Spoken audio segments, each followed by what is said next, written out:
ಯೋಹಾನನ ಸುವಾರ್ತೆ 14ನೇ ಅಧ್ಯಾಯದ 12ನೇ ವಾಕ್ಯದಲ್ಲಿ ದೇವರು ಹೇಳ್ತಿದ್ದಾರೆ, ನನ್ನನ್ನು ನಂಬುವವನು ನಾನು ಮಾಡುವಂಥ ಕಾರ್ಯಗಳನ್ನು ತಾನು ಮಾಡುವನು, ಅದಕ್ಕಿಂತ ಹೆಚ್ಚಾದ ಕಾರ್ಯಗಳನ್ನು ಮಾಡುವನು ಅಂತ ದೇವರು ಅಲ್ಲಿ ಹೇಳ್ತಿದ್ದಾರೆ. ಹಾಗಾದರೆ ಈ ದಿನಗಳಲ್ಲಿ ನಮ್ಮಲ್ಲಿ ಎಷ್ಟು ಜನ ಆತನು ಮಾಡಿದಂಥ ಕಾರ್ಯಗಳನ್ನು ಮಾಡ್ತಾ ಇದ್ದೀವಿ? ಇದನ್ನು ಹೇಳಿದ ತಕ್ಷಣ ನಾವು ಅಂದ್ಕೊತೀವಿ, ಇಲ್ಲ ಅದು ದೇವರಿಗೆ ಮಾತ್ರ ಸಾಧ್ಯ. ಯೇಸು ಕ್ರಿಸ್ತನು ದೇವರ ಪುತ್ರನಾಗಿದ್ದನು, ಆತನು ದೇವರು, ಅದರಿಂದ ಆತನು ಮಾಡಿದನು.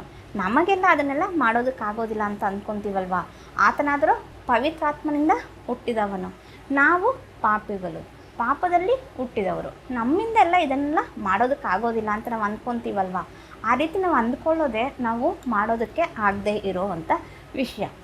ಯಾಕೆ ಅಂತಂದರೆ ಅಪೊಸ್ತಲರು ಹೇಗೆ ಸೂಚಕ ಕ್ರಿಯೆಗಳನ್ನು ಮಾಡಿದ್ರು, ಅದ್ಭುತಗಳನ್ನು ಮಾಡಿದ್ರು, ಕುಂಟರನ್ನು ನಡೆಯುವಂತೆ ಮಾಡಿದ್ರು, ರೋಗಿಗಳನ್ನು ಸ್ವಸ್ಥ ಮಾಡಿದ್ರು, ಮತ್ತು ಸತ್ತವರನ್ನು ಹೆಬ್ಬರಿಸಿದ್ರು, ದೆವ್ವಗಳನ್ನು ಬಿಡಿಸಿದ್ರು ಅಲ್ವಾ. ಹಾಗಾದರೆ ನಮಗೆ ಯಾಕೆ ಅದನ್ನು ಮಾಡೋಕ್ಕಾಗ್ತಾಯಿಲ್ಲ? ಅವರು ನಮ್ಮ ಹಾಗೆ ಮನುಷ್ಯರೇ ಅಲ್ವಾ. ನಾವು ಯಾಕೆ ಮಾಡ್ತಾಯಿಲ್ಲ? ನಾವು ಅದನ್ನು ನಂಬ್ತಾ ಇಲ್ಲ. ದೇವರು ಹೇಳಿದ್ದನ್ನು ನಾವು ನಂಬ್ತಾ ಇಲ್ಲ. ದೇವರಲ್ಲಿ ಹೇಳ್ತಿದ್ದಾರೆ, ನಾನು ನಿಮಗೆ ಸತ್ಯವಾಗಿ ಹೇಳ್ತೀನಿ ಅಂತ ಅಂದ್ಬಿಟ್ಟು. ದೇವರು ಸತ್ಯವಾಗಿ ಹೇಳೋದನ್ನು ನಾವು ಅದನ್ನು ನಂಬ್ತಾ ಇಲ್ಲ, ಅದಕ್ಕೆ ನಮ್ಮಿಂದ ಮಾಡೋದಕ್ಕಾಗ್ತಿಲ್ಲ. ಇನ್ನೊಂದು ವಿಷಯ, ಆತನು ಪವಿತ್ರಾತ್ಮನಿಂದ ಹುಟ್ಟಿದವನು, ನಾವು ಪಾಪಿಗಳು, ಪಾಪದಲ್ಲಿ ಹುಟ್ಟಿದವರು ಅಂತ ನಾವು ಅಂದ್ಕೊತೀವಲ್ವ. ಆದರೆ ದೇವರ ವಾಕ್ಯ ನಮಗೆ ಹೇಳುತ್ತೆ, ಯೋಹಾನನ ಸುವಾರ್ತೆ 1ನೇ ಅಧ್ಯಾಯದ 12-13ನೇ ವಾಕ್ಯದಲ್ಲಿ ನೋಡೋದಾದರೆ ಅಲ್ಲಿ ದೇವರು ಹೇಳ್ತಿದ್ದಾರೆ, ಯಾರ್ಯಾರು ಆತನ ಹೆಸರಿನಲ್ಲಿ ನಂಬಿಕೆ ಇಟ್ಟರೋ ಅವರಿಗೆ ತನ್ನ ಮಕ್ಕಳಾಗುವ ಅಧಿಕಾರವನ್ನು ಕೊಟ್ಟನು. ಮತ್ತು 13ನೇ ವಾಕ್ಯದ ಕೊನೆಯಲ್ಲಿ ನೋಡೋದಾದರೆ ಅವರು ದೇವರಿಂದಲೇ ಹುಟ್ಟಿದರು ಅಂತ ಹೇಳ್ತಾ ಇದೆ. ಯೇಸು ಕ್ರಿಸ್ತನು ಪವಿತ್ರಾತ್ಮನಿಂದಲೇ ಅಲ್ವಾ ಹುಟ್ಟಿದ್ದು. ನಾವು ಕೂಡ ಏನಾಗಿದ್ವಿ? ದೇವರಿಂದಲೇ ಹುಟ್ಟಿದ್ವಿ. ದೇವರ ವಾಕ್ಯ ಹೇಳುತ್ತೆ, ಒಬ್ಬನು ಹೊಸದಾಗಿ ನೀರಿನಿಂದಲೂ ಆತ್ಮದಿಂದಲೂ ಹುಟ್ಟದೆ ಹೋದರೆ ಅವನು ದೇವರ ರಾಜ್ಯಕ್ಕೆ ಸೇರೋದಕ್ಕೆ ಆಗೋದಿಲ್ಲ ಅಂತ. ಹಾಗಾದರೆ ನಾವೇನಾಗಿದ್ವಿ? ನೀರಿನಿಂದಲೂ ಆತ್ಮದಿಂದಲೂ ಹುಟ್ಟಿದ್ದೀವಿ. ಯೇಸು ಕ್ರಿಸ್ತನು ಯಾವ ರೀತಿ ಆತ್ಮದಲ್ಲಿ ಹುಟ್ಟಿದನೋ ನಾವು ಅದೇ ರೀತಿಯಲ್ಲಿ ಆತ್ಮದಲ್ಲಿ ಹುಟ್ಟಿದವರಾಗಿದ್ದೀವಿ, ದೇವರ ಮಕ್ಕಳಾಗಿದ್ದೀವಿ. ಹಾಗಾದರೆ ನಮಗೂ ಅದೆಲ್ಲ ಮಾಡೋದಕ್ಕೆ ಆಗತ್ತಲ್ವಾ? ನೋಹನಿಗೆ ದೇವರು ಲೋಕದ ಮೇಲೆ ಬರೋದಕ್ಕಿರುವಂಥ ನಾಶನದಿಂದ ತಪ್ಪಿಸ್ಕೊಳ್ಳೋದಕ್ಕೆ ಒಂದು ನಾವೆಯನ್ನು ಕಟ್ಟೋದಕ್ಕೆ ಹೇಳಿದರು. ಅದನ್ನು ಯಾವ ರೀತಿ ಕಟ್ಟೋದಕ್ಕೆ ಹೇಳಿದ್ರು? ತೂರಾಯಿ ಮರದಿಂದ ನಾವೆಯನ್ನು ಕಟ್ಟಬೇಕು. ಅದು ಎಷ್ಟು ಅಗಲ ಇರಬೇಕು, ಎಷ್ಟು ಎತ್ತರ ಇರಬೇಕು, ಅದರ ಮಹಡಿಗಳು ಹೇಗೆ ಇರಬೇಕು, ಎಷ್ಟು ಕೋಣೆಗಳಿರಬೇಕು ಅಂತ ದೇವರು ಹೇಳಿದ್ರು.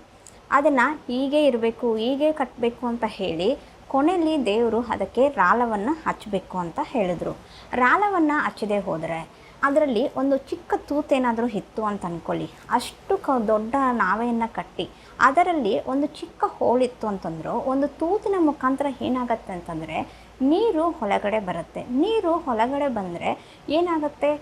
ಆ ಒಂದು ನಾವೆ ಅನ್ನೋದು ನೀರು ಮೇಲೆ ತೇಲೋದಿಲ್ಲ, ಅದು ನೀರಲ್ಲಿ ಮುಳುಗಿ ಹೋಗುತ್ತೆ. ಅದಕ್ಕೆ ದೇವರು ಅದಕ್ಕೆ ಒಂದು ಚಿಕ್ಕ ತೂತು ಕೂಡ ಇರಬಾರದು ಅಂತ ಹೇಳಿ ಅದರಲ್ಲಿ ರಾಲವನ್ನು ಹಚ್ಚಬೇಕು ಅಂತಲೂ ದೇವರು ಅದನ್ನು ಹೇಳಿದರು. ಅಂದರೆ ನೀಟಾಗಿ ಫಿನಿಶಿಂಗ್ ಮಾಡಬೇಕು. ಎಷ್ಟು ದೊಡ್ಡದಾಗಿ ಕಟ್ಟೋದು ಅದೆಲ್ಲ ತುಂಬ ಇಂಪಾರ್ಟೆಂಟು. ಅದನ್ನು ಎಷ್ಟು ಪರ್ಫೆಕ್ಟಾಗಿ ಫಿನಿಶ್ ಮಾಡ್ತೀವಿ ಅನ್ನೋದೇ ಇಂಪಾರ್ಟೆಂಟು.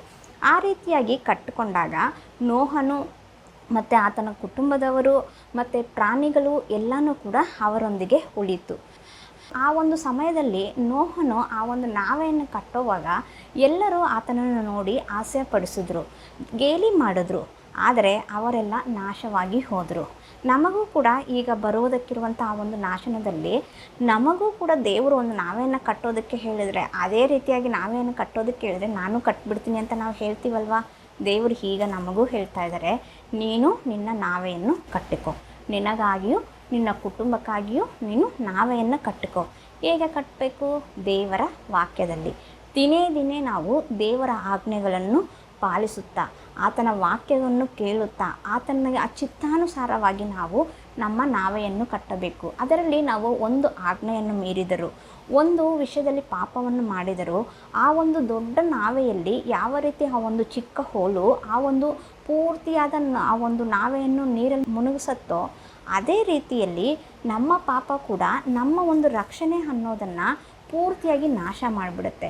ಅದಕ್ಕೆ ನಾವು ಅದೇ ರೀತಿಯಲ್ಲಿ ಒಂದು ಚಿಕ್ಕ ಪೋಲು ಕೂಡ ಇಲ್ಲದೆ, ಒಂದು ಪಾಪ ಅನ್ನೋದು ಇಲ್ಲದೆ ದಿನೇ ನಾವು ದೇವರಲ್ಲಿ ಬಂದು ದೇವರ ವಾಕ್ಯದಲ್ಲಿ ನಾವು ನಮ್ಮ ನಾವೆಯನ್ನು ಕಟ್ಕೋಬೇಕು. ದೇವರ ವಾಕ್ಯ ಹೇಳುತ್ತೆ ನಮ್ಮ ದೇಹ ದೇವರ ಆಲಯವಾಗಿದೆ ಅಂತ. ದೇವರು ಬಂದು ನಿವಾಸ ಮಾಡುವಂತಹ ಸ್ಥಳ. ಹಳೆಯ ಒಡಂಬಡಿಕೆಯಲ್ಲೆಲ್ಲ ನೋಡಿದ್ರೆ ದೇವರ ಆಲಯದಲ್ಲಿ, ಗೂಡಾರದಲ್ಲಿ ವಾಸ ಮಾಡ್ತಾಯಿದ್ರು. ಈ ಕಾಲದಲ್ಲಿ ಅಂದರೆ ಹೊಸ ಒಡಂಬಡಿಕೆಯಲ್ಲಿ ದೇವರು ನಮ್ಮ ದೇಹದಲ್ಲಿ ಬಂದು ವಾಸ ಮಾಡ್ತಾರೆ. ನಮ್ಮ ದೇಹ ಆತನ ಆಲಯವಾಗಿದೆ. ಕೆಲವೊಬ್ಬರು ಹೇಳ್ತಾ ಇರ್ತಾರೆ, ನಮ್ಮ ದೇಹ ದೇವರ ಆಲಯವಾಗಿದ್ದರೆ ನಾನು ದೇವರ ಪ್ರಸನ್ನತೆಯನ್ನು ಅನುಭವಿಸುತ್ತಿಲ್ಲ, ದೇವರು ನನ್ನಲ್ಲಿದ್ದಾರೆ ಅಂತ ನನಗೆ ಅನ್ನಿಸ್ತಾ ಇಲ್ಲ, ಯಾಕೆ ಅಂತ ಹೇಳ್ತಾ ಇರ್ತಾರೆ. ಯಾಕೆ ಅಂತಂತಂದರೆ ನೋಡಿ, ಹಳೆಯ ಒಡಂಬಡಿಕೆಯಲ್ಲಿ ಸೊಲೊಮೋನನು ಫಸ್ಟ್ ಟೈಮು ದೇವರಿಗೆ ಒಂದು ಆಲಯವನ್ನು ಕಟ್ಟಿದನು. ಆತನು ಕಟ್ಟಿದಾಗ ನಾವು 1 ಅರಸುಗಳು 6ನೇ ಅಧ್ಯಾಯದಲ್ಲಿ ಪೂರ್ತಿ ನೋಡಿದ್ರೆ ಅದನ್ನು ಎಷ್ಟು ವೈಭವವಾಗಿ ಆತನು ಕಟ್ಟಿದನು, ಯಾವ ರೀತಿ ಅದನ್ನು ನಿರ್ಮಿಸಿದನು ಅಂತ ನಾವು ಅಲ್ಲಿ ನೋಡ್ಬೋದು. ಅದರ ಒಂದೊಂದು ಮೂಲೆ, ಒಂದೊಂದು ಕೋಣೆ, ಆ ಒಂದು ಗೋಡೆಗಳು, ಆ ಒಂದು ನೆಲ, ಆಲಯದ ಹೊರಗಿನ ಭಾಗ ಎಲ್ಲ ಎಷ್ಟು ಅದ್ಭುತವಾಗಿ ಆತನು ಮಾಡಿದನಲ್ವಾ, ಅದು ಹಳೆಯ ಒಡಂಬಡಿಕೆಯಲ್ಲಿ. ಹಾಗಾದರೆ ಹೊಸ ಒಡಂಬಡಿಕೆಯಲ್ಲಿ ನಾವು ದೇವರ ಆಲಯವಾಗಿದ್ದರೆ ನಾವು ದೇವರ ಆಲಯವನ್ನು ಎಷ್ಟು ಚೆನ್ನಾಗಿ ಕಟ್ಕೊತಾ ಇದ್ದೀವಿ, ಯಾವ ರೀತಿ ಅದನ್ನು ಇಟ್ಕೊತಾ ಇದ್ದೀವಿ. ಈಗ ಉದಾಹರಣೆಗೆ ನೀವು ಈ ರೀತಿಯಾಗಿ ತಿಳ್ಕೊಳ್ಳಿ, ನಿಮ್ಮ ಮನೆಗೆ ಒಬ್ಬ ಅಧಿಕಾರಿ ಬರ್ತಾರೆ ಅಂತ ಅಂದ್ಕೊಳ್ಳಿ. ಆತನು ಸ್ವಲ್ಪ ದಿನ ನಿಮ್ಮ ಮನೇಲಿ ಇರಬೇಕು ಅಥವಾ ನಿಮ್ಮ ಮನೇಲಿ ಇರಬೇಕು ಅಂತ ಅಂದ್ಬಿಟ್ಟು ಆತನು ಬಂದರೆ ನೀವೇನು ಮಾಡ್ತೀರಾ, ಮನೆಯನ್ನೆಲ್ಲ ಕ್ಲೀನಾಗಿ ನೀಟಾಗಿ ಶುಭ್ರವಾಗಿ ಮಾಡಿ ಆತನಿಗೆ ಇರೋದಕ್ಕೆ ಸ್ಥಳವನ್ನು ಕೊಡ್ತೀರಾ ಅಲ್ವಾ. ಆದರೆ ಆತನು ಬಂದಾಗ ಮಾತ್ರ ಮನೆಯನ್ನೆಲ್ಲ ಶುಭ್ರ ಮಾಡಿಬಿಟ್ಟು ಆತನು ಅದರಲ್ಲಿ ಇರೋದಕ್ಕೆ ಬಂದ ಮೇಲೆ ಆ ಮನೆಯನ್ನು ಕ್ಲೀನ್ ಮಾಡದೆ ಹಾಗೆ ಬಿಟ್ಬಿಟ್ರೆ ಎಷ್ಟು ದಿನ ಆ ವ್ಯಕ್ತಿ ಅಲ್ಲಿರ್ತಾರೆ? ಇರೋದಕ್ಕಾಗತ್ತಾ? ಆ ವ್ಯಕ್ತಿ ಸ್ವಲ್ಪ ದಿನ ನೋಡ್ತಾ ಮನೆ ಹಾಗೆ ಗಲೀಜಾಗಿದೆ, ಕ್ಲೀನೇ ಇಲ್ಲ ಅಂತಂದರೆ ಇರೋದಕ್ಕಾಗತ್ತಾ? ನೀನಿರುವಂಥ ಒಂದು ಮನೆಯೇ ಆಗಲಿ ಒಂದು ಸ್ವಲ್ಪ ಗಲೀಜಿದ್ರೆ ನೀನು ಅಲ್ಲಿ ಕುತ್ಕೊತೀಯ? ಇಲ್ಲ ಅಲ್ವಾ. ನಾವಿರುವಂತಹ ಮನೆಯೇ ನಾವೇನು ಮಾಡ್ತೀವಿ, ದಿನ ಕ್ಲೀನ್ ಮಾಡ್ತೀವಿ. ಏನಾದರೂ ಸ್ವಲ್ಪ ಡಸ್ಟ್ ಬಂದುಬಿಡ್ತು, ಏನಾದರೂ ಸ್ವಲ್ಪ ಗಲೀಜಾಯಿತು ಅಂತಂದರೆ ತಕ್ಷಣ ಏನು ಮಾಡ್ತೀವಿ, ನಾವು ಅದನ್ನು ಕ್ಲೀನ್ ಮಾಡ್ತೀವಿ. ಹಾಗಾದರೆ ದೇವರು ನಮ್ಮ ಆಲಯದಲ್ಲಿ ಇರೋದಕ್ಕೆ ಬಂದರೆ ನಮ್ಮ ದೇಹವನ್ನು ನಾವು ದೇವರಿಗೆ ಆಲಯವಾಗಿ ಇಟ್ಟಿದ್ದೀವಾ? ಆ ರೀತಿಯಾಗಿ ನಮ್ಮ ಹೃದಯವನ್ನು ನಾವು ಕ್ಲೀನಾಗಿ ಇಟ್ಕೊಂಡಿದ್ದೀವ? ಇನ್ನು ನಮ್ಮ ಹೃದಯದಲ್ಲಿ ದ್ವೇಷ, ಹಾಗೆ ಜಗಳ, ಅಸೂಹೆ ಇದೇ ತುಂಬಿಕೊಂಡಿದ್ರೆ ಆತನು ಹೇಗೆ ನಮ್ಮ ಹೃದಯದಲ್ಲಿ ಬಂದಿರೋದಕ್ಕಾಗತ್ತೆ? ಇದೆಲ್ಲ ಇರುವಾಗ ಆತನಿಗೆ ಹೇಗಿದೆ, ಒಂದು ಗಲೀಜಾಗಿ ಇರುವಂತಹ ಒಂದು ಮನೆಯಾಗಿ ಇರುತ್ತೆ. ಹಾಗಾದರೆ ದೇವರು ಹೇಗೆ ನಮ್ಮ ಹೃದಯದಲ್ಲಿ ಬರ್ತಾರೆ? ದೇವರು ಹೇಗೆ ನಮ್ಮಲ್ಲಿ ನಿವಾಸ ಮಾಡ್ತಾರೆ? ನಾವು ಅದನ್ನು ಗ್ರಹಿಸಿ ನಮ್ಮ ದೇಹವನ್ನು ನಾವು ದೇವರ ವಾಕ್ಯದಲ್ಲಿ ದಿನೇ ಶುಭ್ರಪಡಿಸಬೇಕು. ಒಂದಿನ ಮಾಡಿ ಬಿಟ್ಬಿಟ್ರೆ ಅಲ್ಲ, ತುಂಬ ಕಷ್ಟಪಟ್ಟು ದೇವರೇ ನನ್ನಲ್ಲಿ ಬಾ ಅಂತ ಪ್ರಾರ್ಥನೆ ಮಾಡಿ ನಮ್ಮನ್ನು ತುಂಬ ಕ್ಲೀನಾಗಿ ಇಟ್ಕೊತೀವಿ. ದೇವರು ಬಂದ ಮೇಲೆ ಅದನ್ನು ಕ್ಲೀನ್ ಮಾಡೋದನ್ನೇ ಬಿಟ್ಬಿಡ್ತೀವಿ. ಅದಕ್ಕೆ ನಮ್ಮಲ್ಲಿ ಕೆಲವೊಬ್ಬರಿಗೆ ದೇವರ ಪ್ರಸನ್ನತೆ ಅನುಭವ ಆಗ್ತಾ ಇಲ್ಲ, ದೇವರು ನಮ್ಮಲ್ಲಿ ಇದ್ದಾರೆ ಅಂತ ಅನುಭವ ಆಗ್ತಾ ಇಲ್ಲ. ಯೋಸೇಫನು ಸೆರೆಯಲ್ಲಿದ್ದಾಗ ಆತನನ್ನು ಬಂದು ನೋಡೋದಕ್ಕೆ ಯಾರೂ ಇರಲಿಲ್ಲ. ಆತನನ್ನು ಸೆರೆಯಲ್ಲಿ ಬಿಡಿಸೋದಕ್ಕೆ ಕೂಡ ಯಾರೂ ಇರಲಿಲ್ಲ. ಬಿಡಿಸೋದಲ್ಲ, ನೀನು ಹೇಗಿದೆಯಾ, ಏನು ಮಾಡ್ತಾಯಿದ್ಯಾ, ಊಟ ಮಾಡ್ತಾಯಿದ್ಯಾ, ಏನು ನಿದ್ದೆ ಮಾಡ್ತಾಯಿದ್ಯಾ, ಇಲ್ವಾ, ಏನು ಮಾಡ್ತಾಯಿದ್ಯಾ ಅಂತ ಬಂದು ವಿಚಾರಿಸೋದಕ್ಕೆ ಕೂಡ ಆತನ ಸಂಬಂಧಿಕರು, ಆತನ ಸ್ವಂತದವರು ಯಾರೂ ಇರಲಿಲ್ಲ. ಆದರೆ ಆತನನ್ನು ದೇವರು ಮಾತ್ರ ನೋಡ್ತಾಯಿದ್ರು. ದೇವರು ಆತನನ್ನು ತಕ್ಕ ಸಮಯದಲ್ಲಿ ಹೊರಗಡೆ ಕರ್ಕೊಂಬಂದರು. ಈ ದಿನದಲ್ಲಿ ಅದೇ ರೀತಿಯಲ್ಲಿ ನಿಮ್ಮಲ್ಲಿ ಯಾರಾದರೂ ಯಾವುದಾದ್ರೂ ಕಷ್ಟದಲ್ಲಿ ಸೆರೆಯಲ್ಲಿ ಬಿದ್ದ ಅವಸ್ಥೆಯಲ್ಲಿ ಇದ್ದಾಗೆ ಇದ್ದೀರಾ? ಅದೇ ಅನುಭವದಲ್ಲಿ ಇದ್ದೀರಾ? ನನಗೆ ಯಾರೂ ಇಲ್ಲ, ನನ್ನ ಕಷ್ಟದಲ್ಲಿ ಬಂದು ನನ್ನನ್ನು ಸಹಾಯ ಮಾಡೋರು ಯಾರೂ ಇಲ್ಲ, ನನ್ನನ್ನು ಹೇಗಿದ್ದೀಯ ಅಂತ ಕೇಳೋರು ಕೂಡ ನನಗೆ ಯಾರೂ ಇಲ್ಲ, ನಾನೇನು ಮಾಡೋದು, ನಾನು ಎಲ್ಲಿಗೆ ಹೋಗೋದು, ನನಗೆ ಯಾರಿದ್ದಾರೆ, ಈ ಕಷ್ಟದಿಂದ ನನ್ನನ್ನು ಬಿಡಿಸೋರು ಯಾರು ಅಂತ ಕಷ್ಟಪಡ್ತಾ ಇದ್ದೀರಾ? ಯೋಚನೆ ಮಾಡಬೇಡಿ. ಯೋಸೇಫನ ದೇವರು ನಮ್ಮ ದೇವರು. ನೋಡಿ, ಆ ಪಾನದಾಯಕನಾದ ಆ ವ್ಯಕ್ತಿಗೆ ಕನಸಿನ ಅರ್ಥವನ್ನು ಹೇಳಿ, ನೀನು ಹೊರಗಡೆ ಹೋದ್ಮೇಲೆ ನನ್ನ ಬಗ್ಗೆ ರಾಜನಿಗೆ ಹೇಳು ಅಂತ ಯೋಸೇಫನು ಹೇಳಿದನು. ಒಂದು ವೇಳೆ ಯೋಸೇಫನು ಹೇಳಿದ ರೀತಿಯಲ್ಲಿ ಆತನೇನಾದರೂ ಹೋಗಿ ರಾಜನ ಬಳಿಯಲ್ಲಿ ಮಾತನಾಡಿ ಯೋಸೇಫನನ್ನು ಹೊರಗಡೆ ಕರ್ಕೊಂಬಂದಿದ್ದರೆ ಆ ಒಂದು ಕೆಲಸದ ಹಾಲಿನ ಹಾಗೆ ಆತನ ಕೈ ಕೆಳಗಡೆ ಕೆಲಸ ಮಾಡಿಕೊಂಡು ಅಥವಾ ಏನಾದರೂ ಒಂದು ಚಿಕ್ಕ ಕೆಲಸ ಮಾಡ್ಕೊಂಡು ಇದ್ದಿರ್ಬೋದಾಗಿತ್ತು. ಆದರೆ ದೇವರು ಆತನನ್ನು ಬಿಡಿಸಿದಾಗ ಐಗುಪ್ತ ದೇಶದ ಮೇಲೆಲ್ಲ ಒಂದು ಉನ್ನತ ಅಧಿಕಾರಿಯಾಗಿ ಮಾಡಿದರು. ಬೇರೆ ಯಾರೂ ಅಲ್ಲ, ದೇವರೇ ಮಾಡಿದರು. ಅದೇ ರೀತಿಯಲ್ಲಿ ದೇವರು ನಿನ್ನನ್ನು ಕರ್ಕೊಂಬರೋವಾಗ, ದೇವರು ನಿನ್ನನ್ನು ಈ ಕಷ್ಟದಿಂದ ಬಿಡಿಸೋವಾಗ ಖಂಡಿತವಾಗಿ ಆತನ ಒಂದು ಉನ್ನತ ಸ್ಥಿತಿಯಲ್ಲಿ ತರುವನು. ಆತನಿಗಾಗಿ ಕಾದಿರು, ಆತನಿಗಾಗಿ ವೆಯ್ಟ್ ಮಾಡು. ಖಂಡಿತ ಆತನ ಕೈ ಬಿಡೋದಿಲ್ಲ. ಯೋಸೇಫನ ಜೊತೆಯಲ್ಲಿದ್ದಂಥ ದೇವರು, ಯೋಸೇಫನ ಕಷ್ಟದ ಜೊತೆಯಲ್ಲಿದ್ದಂಥ ದೇವರು ನಿನ್ನ ಜೊತೆಯಲ್ಲಿ ಇರುವನು, ನಿನಗೆ ಸಹಾಯ ಮಾಡೇ ಮಾಡುವನು. ನೀನೀಗ ಇರುವಂಥ ಈ ಸೆರೆಯ ಅನುಭವದಿಂದ, ಈ ಸಾಲ ಆಗಿರಬಹುದು, ಅಥವಾ ರೋಗ ಆಗಿರಬಹುದು, ಅಥವಾ ಬೇರೆ ಯಾವುದೇ ರೀತಿಯಾದ ಕುಟುಂಬದ ಸಮಸ್ಯೆ ಆಗಿರಬಹುದು, ಮಕ್ಕಳ ವಿಷಯ ಆಗಿರಬಹುದು, ಗಂಡ ಹೆಂಡತಿ ತಂದೆ ತಾಯಿಗಳು, ಈ ರೀತಿ ಯಾವುದೇ ಒಂದು ವಿಷಯದಲ್ಲಿ ನೀನು ಅಥವಾ ನಿನ್ನ ಬಿಸ್ನೆಸ್ಸಲ್ಲಿ ನೀನು ಮುಳುಗಿ ಹೋಗಿ ಈ ಕಷ್ಟದಿಂದ ನನ್ನನ್ನು ಯಾರು ಬಿಡಿಸ್ತಾರೆ, ನನಗೆ ಸಹಾಯ ಮಾಡ್ತೀನಿ ಅಂತ ಹೇಳಿದರು, ಆದರೆ ಯಾರೂ ಮಾಡೋರಿಲ್ಲ, ನಾನು ಹೇಗೆ ಹೊರಗಡೆ ಬರಲಿ, ನಾನು ಏನು ಮಾಡಬೇಕು ಅಂತ ಅಂದ್ಕೊತಾ ಇದೆಯಾ? ದೇವರು ಖಂಡಿತವಾಗಿ ನಿನ್ನನ್ನು ಬಿಡೋದಿಲ್ಲ, ದೇವರು ಖಂಡಿತವಾಗಿ ನಿನ್ನನ್ನು ಬಿಡಿಸ್ತಾರೆ. ರೋಮಾಪುರದವರಿಗೆ ಬರೆದ ಪತ್ರಿಕೆ 8ನೇ ಅಧ್ಯಾಯದ 15ನೇ ವಾಕ್ಯದಲ್ಲಿ ಹೇಳ್ತಾ ಇದೆ, ನಾವು ತಿರುಗಿ ಭಯದಲ್ಲಿ ಬೀಳುವ ಹಾಗೆ ದಾಸನ ಭಾವವನ್ನು ಹೊಂದಿದವರಲ್ಲ, ಮಗನ ಭಾವವನ್ನು ಹೊಂದಿದವರು ಅಂತ ಹೇಳ್ತಾ ಇದೆ. ನಮ್ಮಲ್ಲಿ ಎಷ್ಟು ಜನ ದೇವರ ಹತ್ರ ಮಗನ ಭಾವದಲ್ಲಿ ಹೋಗ್ತಾ ಇದ್ದೀವಿ, ಮಗನ ಭಾವದಲ್ಲಿ ಹೋಗ್ತಾ ಇದ್ದೀವಾ, ಅಥವಾ ದಾಸ ಅನ್ನುವ ಭಾವದಲ್ಲಿ ಇನ್ನೂ ಹೋಗ್ತಾ ಇದ್ದೀವಾ? ದಾಸನಲ್ಲ ಮಗನು ಅಂತ ದೇವರು ಹೇಳ್ತಾ ಇದ್ದಾರೆ. ನಿಮಗೆ ಅರ್ಥ ಆಗೋದಕ್ಕೋಸ್ಕರ ಒಬ್ಬ ವಿಧವೆ ಇದ್ಲು ಅಂತ ಅಂದ್ಕೊಳ್ಳಿ. ಆಕೆ ಕೆಲಸ ಮಾಡೋದಕ್ಕೋಸ್ಕರ ಒಬ್ಬ ಶ್ರೀಮಂತನ ಮನೆಯಲ್ಲಿ ಹೋಗಿ ಕೆಲಸ ಮಾಡ್ತಾಯಿದ್ಲು. ಆಕೆಗೆ ಒಂದು ಚಿಕ್ಕ ಮಗು ಇದ್ದ. ಆ ಮಗುನ ನೋಡ್ಕೊಳ್ಳೋದಕ್ಕೆ ಮನೇಲಿ ಯಾರೂ ಇಲ್ಲ ಅಂತ ಆ ಮಗುನ ಕರ್ಕೊಂಡೋಗಿ ಒಂದು ಮೂಲೆಯಲ್ಲಿ ಕುಂಡಿಸ್ಬಿಟ್ಟು ಈಕೆ ಕೆಲಸ ಮಾಡ್ತಾಯಿದ್ಲು. ಆ ಮನೆಯಲ್ಲಿ ಆ ಶ್ರೀಮಂತನಿಗೆ ಒಬ್ಬ ಮಗ ಇದ್ದ. ಆ ಮಗ ಮನೆಯಲ್ಲಿ ಎಲ್ಲ ಕಡೆ ಸುತ್ತಾ ಇದ್ದಾನೆ, ಸೋಫಾ ಸೆಟ್ಟಲ್ಲಿ ಕುತ್ಕೊತಾ ಇದ್ದಾನೆ, ಡೈನಿಂಗ್ ಟೇಬಲ್ ಕುತ್ಕೊತಾ ಇದ್ದಾನೆ, ಬೆಡ್ ಮೇಲೆ ಮಲಗ್ತಾ ಇದ್ದಾನೆ. ಇದನ್ನೆಲ್ಲ ನೋಡಿಬಿಟ್ಟು ಆ ಮಗುಗೆ ನನಗೂ ಕೂಡ ಅಲ್ಲೆಲ್ಲ ಕುತ್ಕೋಬೇಕು, ಅದರಲ್ಲಿ ಮಲಗಬೇಕು ಅಂತ ಆಸೆ ಆಯಿತು. ಅವನು ತನ್ನ ತಾಯಿಗೆ ಹೇಳಿದನು. ಆದರೆ ಅವ್ರ ತಾಯಿ ಹೇಳಿದ್ಲು, ಇಲ್ಲ ನಾವು ದಾಸರು, ಕೆಲಸ ಮಾಡೋರು, ನಾವೆಲ್ಲ ಅಲ್ಲಿ ಕುತ್ಕೋಬಾರ್ದು, ಅಲ್ಲಿ ನಾವು ಮಲಗಬಾರ್ದು ಅಂತ ಹೇಳಿದ್ಲು. ದಿನೇ ಆ ಮಗು ಕೇಳುವಾಗೆಲ್ಲ ಆಕೆ ಅದೇ ರೀತಿಯಾಗಿ ಹೇಳ್ತಾ ಇದ್ಲು. ಇದೇ ರೀತಿ ಇದ್ದಾಗ ಕೆಲವು ತಿಂಗಳುಗಳಾದಮೇಲೆ ಆಕೆ ಅನಾರೋಗ್ಯದಿಂದ ತೀರ್ಕೊಂಡ್ಳು. ಆ ಮನೆಯ ಯಜಮಾನ ತುಂಬ ಒಳ್ಳೆಯ ಮನುಷ್ಯನು, ಕನಿಕರ ಇರುವಂಥವನು. ಆ ಮಗುವಿನ ಮೇಲೆ ಕನಿಕರ ಪಟ್ಟು ಆ ಮಗುಗೆ ಯಾರೂ ಇಲ್ಲ, ಅನಾಥ ಆಗೋಯ್ತು ಅಂತಂದ್ಬಿಟ್ಟು ಆ ಮಗುನ ದತ್ತಿಗೆ ತಗೊಂಡು ತನ್ನ ಮನೆಗೆ ಕರ್ಕೊಂಬಂದ.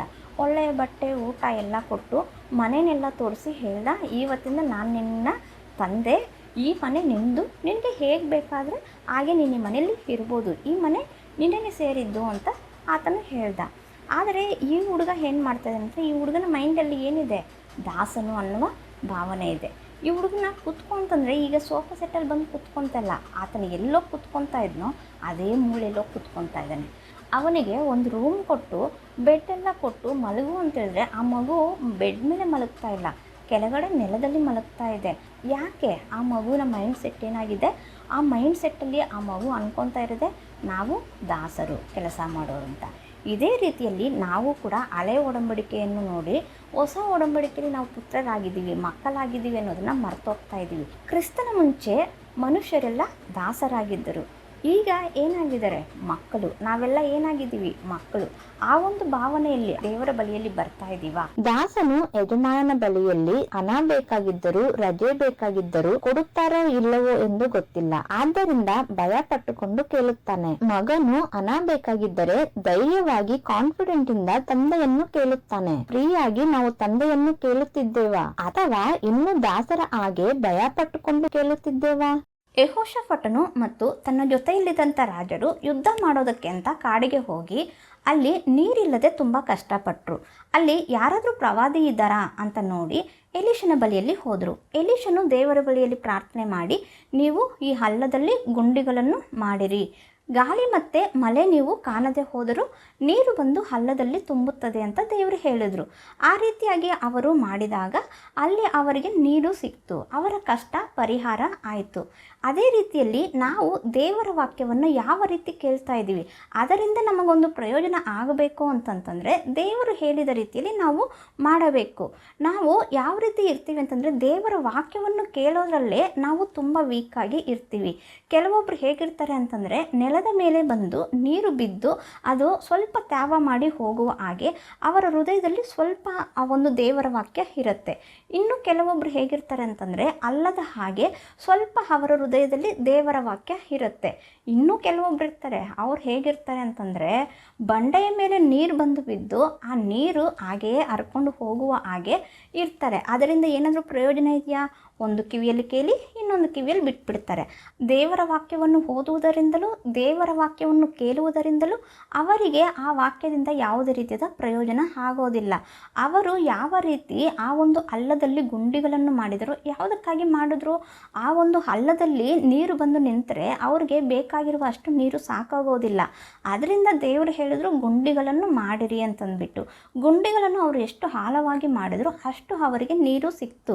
ನಾವು ಕೂಡ ದೇವರ ವಾಕ್ಯವನ್ನು ತುಂಬ ಶ್ರದ್ಧೆಯಿಂದ ಕೇಳಿ ಆ ವಾಕ್ಯವನ್ನು ಕೇಳೋದು ಮಾತ್ರ ಅಲ್ಲದೆ ಪದೇ ಪದೇ ಅದನ್ನು ಧ್ಯಾನಿಸುತ್ತಿರುವಾಗ ಒಂದೊಂದು ಸಾರಿ ನಾವು ಆ ವಾಕ್ಯವನ್ನು ಧ್ಯಾನಿಸುವಾಗ ಅದು ಯಾವ ರೀತಿ ಇರುತ್ತೆ ಅಂದರೆ, ಆ ಒಂದು ಗುಂಡಿಯನ್ನು ಮಾಡಿದ ರೀತಿ, ಆ ಒಂದು ಹಳ್ಳವನ್ನು ಮಾಡುತ್ತಾ ಮಾಡುತ್ತಾ ಹೋಗುವ ರೀತಿ ನೀನು ವಾಕ್ಯವನ್ನು ಧ್ಯಾನಿಸುವಾಗ ಆ ಒಂದು ವಾಕ್ಯ ನಿನ್ನ ಹೃದಯದಲ್ಲಿ ಆಳವಾಗಿ ಹೋಗ್ತಾ ಇರುತ್ತೆ. ಆವಾಗ ಏನಾಗುತ್ತಂದರೆ ದೇವರು ಕಲಿಸಿಕೊಡುವಂಥ ಆಶೀರ್ವಾದ, ಆ ಒಂದು ಸಹಾಯ ನಿನಗೆ ಸಿಗುತ್ತದೆ.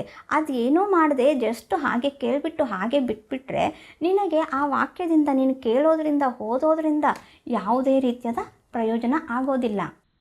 ಪ್ರಕಟಣೆ ಗ್ರಂಥದಲ್ಲಿ ದೇವರು ಹೇಳ್ತಿದ್ದಾರೆ, ದೇವರು ನಮ್ಮನ್ನು ಯಾಜಕರನ್ನಾಗಿ ರಾಜರನ್ನಾಗಿ ಮಾಡಿದ್ದೀನಿ ಅಂತ. ರಾಜರನ್ನಾಗಿಲ್ಲ ಅಂತ ಕನ್ನಡದಲ್ಲಿದೆ, ಇಂಗ್ಲೀಷಲ್ಲಿ ಅಲ್ಲಿ ನೋಡಿದ್ರೆ ಕಿಂಗ್ಸ್ ಅಂತ ಇದೆ. ಕಿಂಗ್ಸ್ ಅಂದರೆ ರಾಜ ಅಲ್ವಾ. ನಾವು ಯಾಜಕರಾಗೇನೋ ನಡ್ಕೊತೀವಿ, ನಾವು ಯಾವಾಗಲೂ ಪ್ರಾರ್ಥನೆ ಮಾಡ್ತಾ ಇರ್ತೀವಿ, ಉಪವಾಸ ಮಾಡ್ತೀವಿ, ದೇವರಿಗೆ ಸ್ತೋತ್ರ ಅನ್ನುವ ಯಜ್ಞವನ್ನು ಸಲ್ಲಿಸ್ತಾ ಇರ್ತೀವಿ ಅಲ್ವಾ. ಆದರೆ ರಾಜರಾಗಿ ನಾವು ಅಧಿಕಾರದಿಂದ ನಡ್ಕೊತೀವ? ನಾವು ಯಾವಾಗಲೂ ಪ್ರಾರ್ಥನೆ ಮಾಡೋದೇ ಅಲ್ಲ. ಪ್ರಾರ್ಥನೆ ಮಾಡೋ ಸಮಯದಲ್ಲಿ ಪ್ರಾರ್ಥನೆ ಮಾಡಬೇಕು, ಯುದ್ಧ ಮಾಡೋ ಸಮಯದಲ್ಲಿ ಯುದ್ಧ ಮಾಡಬೇಕು. ಹೇಗೆ ಅಂತಂದರೆ, ನಮಗೆ ಬರುವಂಥ ಸಮಸ್ಯೆಗಳ ಮಧ್ಯದಲ್ಲಿ ನಾವೇನು ಮಾಡಬೇಕು? ಯುದ್ಧ ಅನ್ನೋದು ಮಾಡಬೇಕು. ಯಾಕೆಂದರೆ ದೇವರು ನಮ್ಮನ್ನು ರಾಜರನ್ನಾಗಿ ಮಾಡಿದ್ದಾರೆ. ರಾಜರನ್ನಾಗಿ ಮಾಡಿ ನಮಗೆ ಅಧಿಕಾರ ಕೊಟ್ಟಿದ್ದಾರೆ, ಸೈತಾನನ ಮೇಲೆ ಪೂರ್ತಿಯಾದ ಅಧಿಕಾರ ಕೊಟ್ಟಿದ್ದಾರೆ. ಈಗ ಒಂದು ಉದಾಹರಣೆಗೆ, ದಾವೀದನು ಗೋಲ್ಯಾತನ ಮುಂದೆ ಯುದ್ಧ ಮಾಡೋದಕ್ಕೆ ಹೋಗಬೇಕಾಗಿತ್ತು. ದಾವೀದನು ಗೋಲ್ಯಾತನ ಮುಂದೆ ಹೋಗ್ಬಿಟ್ಟು ಯುದ್ಧ ಮಾಡೋದನ್ನು ಬಿಟ್ಬಿಟ್ಟು ಮೊಣಕಾಲೂರಿ ದೇವರೇ ನನಗೆ ಸಹಾಯ ಮಾಡು ಅಂತ ಪ್ರಾರ್ಥನೆ ಮಾಡ್ಕೊಂಡು ಕೂತ್ಕೊಂಡ್ರೆ ಹೇಗಿರುತ್ತೆ? ಯುದ್ಧ ಮಾಡಬೇಕಲ್ವ ಅಲ್ಲಿ. ಆ ಟೈಮಲ್ಲಿ ಯುದ್ಧ ಮಾಡಬೇಕು, ಯುದ್ಧ ಮಾಡೋ ಟೈಮಲ್ಲಿ ಯುದ್ಧ ಮಾಡಬೇಕು, ಪ್ರಾರ್ಥನೆ ಮಾಡೋ ಟೈಮಲ್ಲಿ ಪ್ರಾರ್ಥನೆ ಮಾಡಬೇಕು. ದಾವೀದನು ಯಾವಾಗಲೂ ಯುದ್ಧ ಮಾಡೋ ಟೈಮಲ್ಲಿ ಯುದ್ಧ, ಪ್ರಾರ್ಥನೆ ಮಾಡೋ ಟೈಮಲ್ಲಿ ಪ್ರಾರ್ಥನೆ ಮಾಡ್ತಾಯಿದ್ನು. ಬರೀ ರಾಜ ಆಗೋದ್ರೆ ಸಾಲದು, ಆತನಿಗೆ ಯಾವ ರೀತಿ ಕ್ವಾಲಿಟೀಸ್ ಇರಬೇಕು? ದಾವೀದನ್ನು ನೋಡಿದ್ರೆ ಆತನು ಪ್ರಾರ್ಥನೆ ಸಮಯದಲ್ಲಿ ಪ್ರಾರ್ಥನೆ ಮಾಡ್ತಾಯಿದ್ನು, ಯುದ್ಧ ಮಾಡೋ ಸಮಯದಲ್ಲಿ ಧೈರ್ಯವಾಗಿ ದೇವರಲ್ಲಿ ನಂಬಿಕೆ ಇಟ್ಟು ಹೋಗಿ ಯುದ್ಧ ಮಾಡ್ತಾಯಿದ್ನು. ಅದೇ ಸೌಲನನ್ನು ತಗೊಳ್ಳಿ, ಆ ಗೋಲ್ಯಾತನು ಬಂದಾಗ 40 ದಿನ ಇಸ್ರಾಯೇಲ್ಯರು ಸೌಲನು ಎಲ್ಲ ಭಯ ಪಟ್ಕೊಂಡು ಪ್ರಾರ್ಥನೆ ಮಾಡಿಕೊಂಡು ಇದ್ಬಿಟ್ರು. ಅವರು ಯುದ್ಧಕ್ಕೆ ಹೋಗಲಿಲ್ಲ. ಆದರೆ ದಾವೀದನು ನಂಬಿಕೆಯಲ್ಲಿ, ಧೈರ್ಯದಲ್ಲಿ, ದೇವರು ನನಗೆ ಸಹಾಯ ಮಾಡ್ತಾರೆ ಅನ್ನೋ ನಂಬಿಕೆಯಲ್ಲಿ ಆತನು ಹೋಗಿ ಯುದ್ಧ ಮಾಡಿದ್ನು. ಅದೇ ರೀತಿಯಲ್ಲಿ ನಾವು ನಮ್ಮ ಸಮಸ್ಯೆಗಳು ಬಂದಾಗ ಜಯ ಕೊಡೋದು ದೇವರೇ. ಯಾಕೆ ಅಂತಂದರೆ ದಾವೀದನಿಗೆ ಜಯ ಕೊಟ್ಟಿದ್ದು ದೇವರೇ. ದಾವೀದನಲ್ಲೇನು ದೊಡ್ಡ ಒಂದು ಯುದ್ಧ ಹೋರಾಟ ಏನು ಮಾಡಿಲ್ಲ, ಅಲ್ಲಿ ಜಯ ಕೊಟ್ಟಿದ್ದು ದೇವರೇ. ನಾವು ಅಧಿಕಾರದಲ್ಲಿ ಸೈತಾನನ್ನು ಎದುರಿಸುವಾಗ, ಸಮಸ್ಯೆಗಳ ವಿಷಯದಲ್ಲಿ ಮಾತಾಡುವಾಗ ಅಲ್ಲಿ ದೇವರು ನಮಗೆ ಜಯ ಕೊಡ್ತಾರೆ. ಆ ಸಮಯದಲ್ಲಿ ದೇವರೇ ನನಗೆ ಸಹಾಯ ಮಾಡು ಅಂತ ಕೂತ್ಕೊಳ್ಳೋದಲ್ಲ. ನಾವು ಯುದ್ಧ ಮಾಡೋ ಟೈಮಲ್ಲಿ ಯುದ್ಧ ಮಾಡಬೇಕು. ನಾನು ಇಷ್ಟು ವರ್ಷದಿಂದ ಇಷ್ಟೊಂದು ಕಷ್ಟಪಡ್ತಾ ಇದ್ದೀನಿ, ಇಷ್ಟೊಂದು ವೇದನೆಯನ್ನು ಅನುಭವಿಸ್ತಾ ಇದ್ದೀನಿ, ಎಷ್ಟೊಂದು ಪ್ರಾರ್ಥನೆ ಮಾಡ್ತಾ ಇದ್ದೀನಿ, ಎಷ್ಟೊಂದು ಉಪವಾಸ ಮಾಡ್ತಾಯಿದ್ದೀನಿ, ದೇವರಲ್ಲಿ ನಂಬಿಕೆ ಇಟ್ಟಿದ್ದೀನಿ. ಆದರೆ ಯಾಕೆ ನನ್ನ ಜೀವಿತದಲ್ಲಿ ಈ ಕಷ್ಟಗಳು ಪರಿಹಾರ ಆಗ್ತಾ ಇಲ್ಲ? ಯಾಕೆ ನನ್ನ ಜೀವಿತದಲ್ಲಿ ಈ ಕಷ್ಟಗಳು? ಇನ್ನೂ ಎಷ್ಟು ದಿನ ನಾನು ಈ ರೀತಿ ಇರಬೇಕು? ದೇವರೇ, ನೀನು ನಿಜವಾಗ್ಲೂ ನನ್ನನ್ನು ಪ್ರೀತಿಸ್ತೀಯಾ? ನಿಜವಾಗ್ಲೂ ನೀನು ನನ್ನನ್ನು ಪ್ರೀತಿಸ್ತೀಯಾ ಅಥವಾ ನೀನು ನನ್ನ ಮೇಲೆ ಕೋಪವಾಗಿದ್ದೀಯಾ?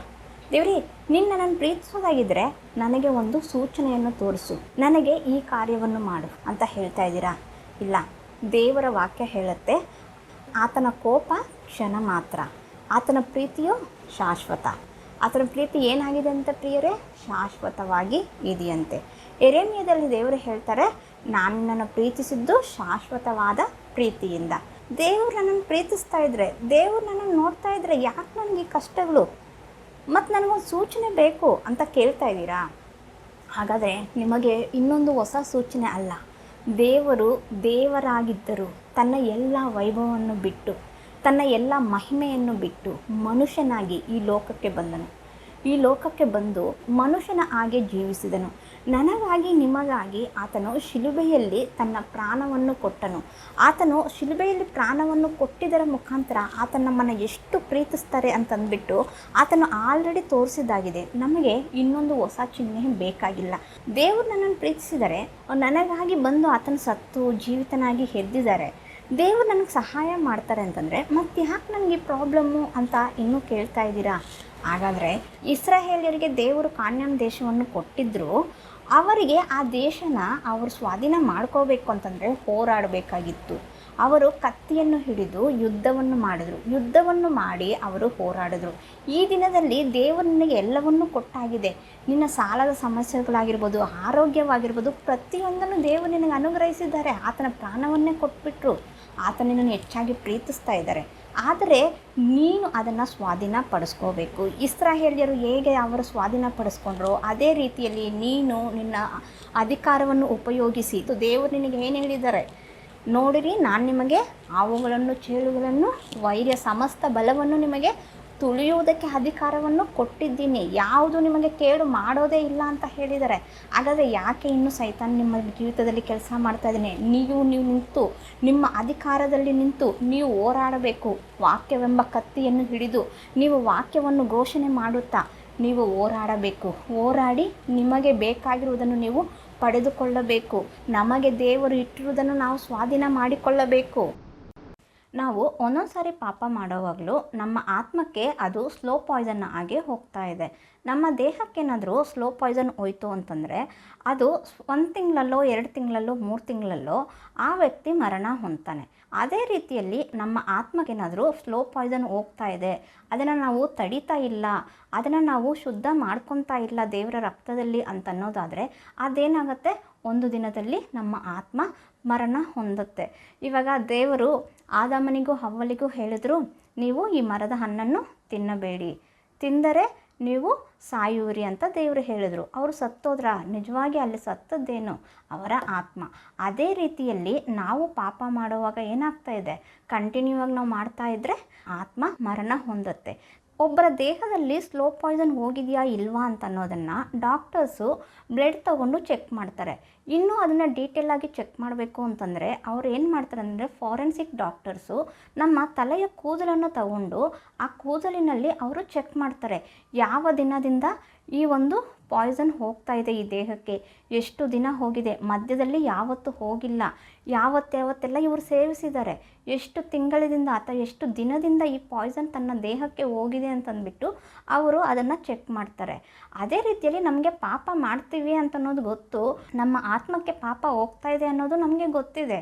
ಆದರೆ ಅದನ್ನು ಇನ್ನೂ ಡೀಟೇಲಾಗಿ ನಾವು ಚೆಕ್ ಮಾಡಬೇಕು ಅಂತಂದರೆ ದೇವರ ವಾಕ್ಯದಲ್ಲಿ ದಿನೇ ನಮ್ಮನ್ನು ನಾವು ಪರೀಕ್ಷೆ ಮಾಡಿಕೊಳ್ಳಬೇಕು. ನಮ್ಮ ಆತ್ಮಕ್ಕೆ ಇವತ್ತು ಸ್ಲೋ ಪಾಯ್ಸನ್ ಹೋಗಿದೆಯಾ, ನಾವು ಯಾವ ಪಾಪದಲ್ಲಿದ್ದೀವಿ, ಆ ಪಾಪವನ್ನು ಬಿಡಬೇಕು ಅಂತ ಹೇಳಿ ದೇವರ ವಾಕ್ಯದಲ್ಲಿ ನಮ್ಮನ್ನು ನಾವು ಪರೀಕ್ಷೆ ಮಾಡಿಕೊಂಡು ನಾವೇನು ಮಾಡಬೇಕು, ನಮ್ಮನ್ನು ನಾವು ದೇವರ ರಕ್ತದಲ್ಲಿ ಶುದ್ಧ ಮಾಡಿಕೊಳ್ಳಬೇಕು. ಇಲ್ಲದಿದ್ದರೆ ಒಂದು ದಿನ ನಮ್ಮ ಆತ್ಮ ಏನಾಗುತ್ತೆ, ಸತ್ತು ಹೋಗುತ್ತದೆ, ಅದು ನರಕಕ್ಕೆ ಹೋಗುತ್ತದೆ. 1 ಅರಸುಗಳು 5ನೇ ಅಧ್ಯಾಯದ 3 ಮತ್ತು 4ನೇ ವಾಕ್ಯದಲ್ಲಿ ಸೊಲೊಮೋನನು ಹೇಳ್ತಾ ಇದ್ದಾನೆ, ನನ್ನ ತಂದೆ ನಡೆಸಿದಂಥ ಯುದ್ಧಗಳಿಂದ ನನ್ನ ಕಾಲದಲ್ಲಿ ಸಮಾಧಾನ ಉಂಟಾಗಿದೆ ಅಂತ. ದಾವೀದನು ಮಾಡಿದಂಥ ಯುದ್ಧದಿಂದ ಸೊಲೊಮೋನನ ಕಾಲದಲ್ಲಿ ತನಗೆ ಸಮಾಧಾನ ಇದೆ, ಶತ್ರುವಿನ ಭಯ ಇಲ್ಲದೆ ಇದ್ದಾನೆ. ಹಾಗಾದರೆ ನಮ್ಮ ತಂದೆ ನಮಗೆ ಏನು ಮಾಡಿದ್ದಾರೆ? ಆತನು ಶತ್ರುವನ್ನು ಜಯಿಸಿದ್ದಾರೆ. ಶಿಲುಬೆಯ ಮೇಲೆ ಆತನ ಏನು ಮಾಡಿದ್ದಾರೆ? ಶತ್ರುವನ್ನು ಜಯಿಸಿದ್ದಾರೆ. ಆ ಸೈತಾನನ ಎಲ್ಲ ಆಯುಧವನ್ನು, ಎಲ್ಲ ಅಧಿಕಾರವನ್ನು ಕಿತ್ಕೊಂಡು ಶಿಲುಬೆಯ ಮೇಲೆ ಜಯಿಸಿದ್ದು ಆಗಿದೆ. ಅದು ನಮಗೆ ಗೊತ್ತಿದೆಯಾ? ಸೊಲೊಮೋನನಿಗೆ ತನ್ನ ತಂದೆ ಏನು ಮಾಡಿದ್ದಾರೆ ಅಂತಂದ್ಬಿಟ್ಟು ಪೂರ್ಣವಾಗಿ ನಂಬಿಕೆ ಇದೆ. ಅದರಲ್ಲಿ ಆತನು ನಿಂತಿದ್ದಾನೆ. ಒಂದು ವೇಳೆ ಇನ್ನೂ ಮತ್ತೆ ಏನಾದರೂ ಯುದ್ಧಗಳು ಮಾಡೋದಕ್ಕೆ ಯಾರಾದರೂ ಬರೋದಾದರೆ ಆತನು ಪೂರ್ಣವಾದ ರೆಡಿಯಾಗಿ ಇದ್ದಾನೆ. ತನ್ನ ಸೈನ್ಯದ ಜೊತೆಯಲ್ಲಿ ಆತನು ರೆಡಿಯಾಗಿದ್ದಾನೆ. ಆತನು ಹೋಗಿ ಯುದ್ಧ ಮಾಡ್ತಾನೆ.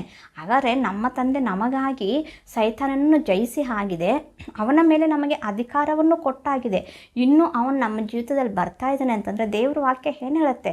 ದೇವರಿಗೆ ಅಧೀನರಾಗಿರಿ, ಸೈತಾನನನ್ನು ಎದುರಿಸಿ ನಿಲ್ಲಿರಿ, ಅವನು ನಿಮ್ಮ ಬಳಿಯಿಂದ ಓಡಿ ಹೋಗ್ತಾನೆ ಅಂತಂದ್ಬಿಟ್ಟು ನಾವು ದೇವರಿಗೆ ಅಧೀನರಾಗಿ ಸೈತಾನನನ್ನು ಎದುರಿಸಿ ನಿಲ್ಲಬೇಕು. ದೇವರು ಸೈತಾನನ ಮೇಲೆ ನಮಗೆ ಪೂರ್ಣವಾದ ಅಧಿಕಾರ ಕೊಟ್ಟಿದ್ದಾರೆ. ನೋಡಿರಿ, ನಾನು ನಿಮಗೆ ಹಾವುಗಳನ್ನು, ಚೇಳುಗಳನ್ನು, ವೈರಿಯ ಸಮಸ್ತ ಬಲವನ್ನು ತುಳಿಯುವುದಕ್ಕೆ ನಿಮಗೆ ಅಧಿಕಾರ ಕೊಟ್ಟಿದ್ದೇನೆ, ಯಾವುದು ನಿಮಗೆ ಕೇಡು ಮಾಡುವುದೇ ಇಲ್ಲ ಅಂತ ದೇವರು ಹೇಳ್ತಿದ್ದಾರೆ. ಹಾಗಾದರೆ ಸೈತಾನನು ನಮ್ಮನ್ನು ಏನೂ ಮಾಡೋದಕ್ಕಾಗೋದಿಲ್ಲ. ನಮ್ಮ ಜೀವಿತದಲ್ಲಿ ಬರುವಂಥ ಪ್ರತಿಯೊಂದು ಸಮಸ್ಯೆಯಲ್ಲಿ, ಸೈತಾನನು ತೆಗೆದುಕೊಂಡು ಬರುವಂಥ ಪ್ರತಿಯೊಂದು ಶೋಧನೆಯಲ್ಲಿ ನಮಗೆ ಜಯಿಸೋದಕ್ಕೆ ಆಗತ್ತೆ. ಆಲ್ರೆಡಿ ದೇವರು ಜಯಿಸಿದ್ದಾರೆ. ನಾವೇನು ಮಾಡಬೇಕು? ಜಸ್ಟು ಅದರಲ್ಲಿ ನಿಂತು, ಆ ಜಯದಲ್ಲಿ ನಿಂತು ನಾವು ಸೈತಾನನನ್ನು ಎದುರಿಸಬೇಕು.